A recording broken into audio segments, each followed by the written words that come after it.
Mr. Speaker, let me start by saying how overwhelmingly optimistic I am about the future of this country. Optimistic because over the past 9 years, I have seen the stature of our country grow in the eyes of the world. The world has seen and come to know and to count on Canada's strength. Strength created by sustained economic growth and by our enduring values. Strength through our commitment to freedom, democracy, human rights, and the rule of law. Mr. Speaker, simply put, the world has seen, in fact, the world continues to see, the best that Canada has to offer. When I joined my good friend Mike Harris back in 1995, I was perhaps just a little naive, driven by ideology, defined by partisanship at the age of 25. Not you. Not you. Don't say that. Easy. I quickly learned, though, to make a difference, to really make a difference, you can't be defined by partisanship nor by ideology. You need, instead, to be defined by your values. I believe then, and I continue to believe, that government has to be there for people. That, through hard work, it can be a force for good. When each of us chooses to enter public life, we do so united in one simple desire. The desire to leave behind a better country, a better province, a better community. To pass on to the next generation a better place than the one we inherited from those who came before us.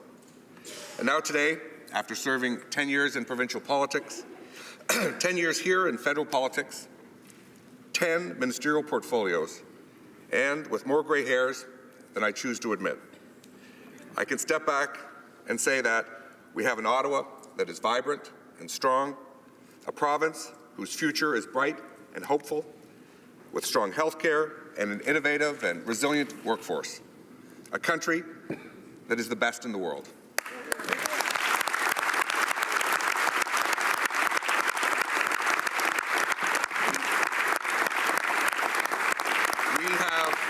We have led the G7 in job creation, and we have been a beacon of dependable light in a world that's roiled by far too many dark and stormy seas. Today, Mr. Speaker, Canada stands tall in the world, united with our allies and partners in the fight against terror, side by side with the only liberal democracy in the Middle East, strong relationships in the Arab world, firm in our objection to militaristic expansionism in Eastern Europe, an expanded diplomatic footprint in Asia, and strong trade ties that will create lasting prosperity for generations to come. Mr. Speaker, Canada stands tall in the world. Mr. Speaker, last night I spoke to the Prime Minister and informed him that I was standing down from Cabinet. I expressed my intention not to run in the next general election in the new riding of Nepean. And I also expressed my intention to stand down as Member of Parliament for Ottawa West Nepean in the weeks ahead. Mr. Speaker, I will miss this place very much, and many of the people in it on all sides. But the time has come for me to start a new chapter in my life. If the House will indulge me, I'd like to extend my profound gratitude and admiration to a few individuals who really made a difference for me. To my family, thank you for always being at and on my side. It's never easy to see your son, your grandson, brother, or uncle under the public's microscope.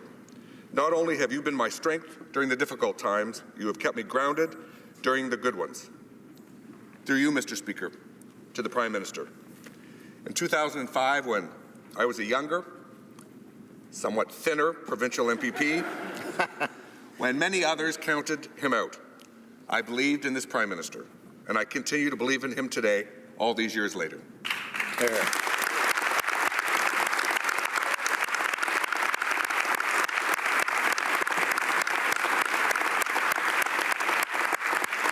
There is no better person to lead our country into its 150th year. He is one of our country's great leaders.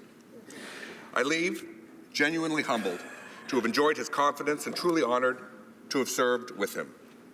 Profoundly grateful to have sat in his cabinet all these years and immensely proud of what we have been able to accomplish together for all Canadians. I'm also distinctly privileged to count him as a friend and a mentor. I wish him and our party continued success for many years to come, and I look forward to campaigning for him and my colleagues in our party in the upcoming general election. To all of my friends in this place, for a Canadian, there is nothing more meaningful, nothing more special than to sit in the benches of this sacred house and to serve with all of you. I am grateful to you for your friendship, for your counsel, and for your wisdom.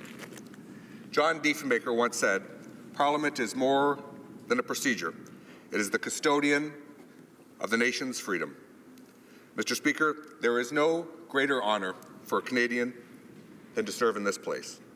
No greater honor to serve the people who placed their trust in you. To my staff, past and present, it's said that behind any successful minister are great staff, and that is truly the case for me.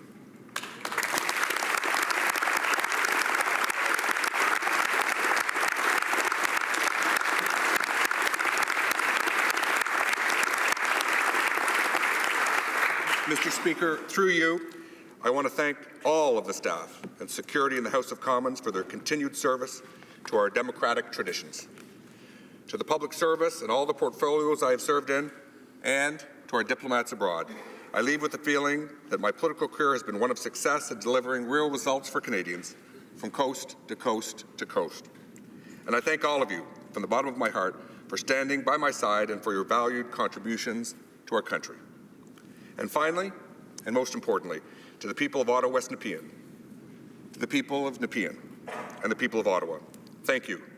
I am grateful for your continued trust, your vision, your community, your support over these past 20 years means more than I ever can say in words. Being Foreign Minister was a tremendous experience, but I never took your trust for granted. I never forgot about our city. Every day I was reminded that it was you that put your trust in me and gave me this incredible opportunity. I was always committed to our people and its future. And I am so grateful for the volunteers in countless campaigns, riding associations, anyone who believed in me, in our party, in our government, and most importantly, in our message. Thank you. Mr. Speaker, I stand before you with many emotions. I'm optimistic about Canada's future as a country.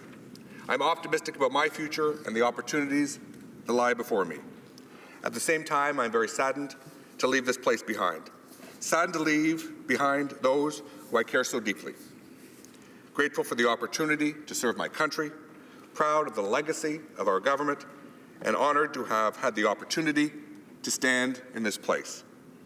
May the true north stay strong and free, and may God bless Canada. Thank you.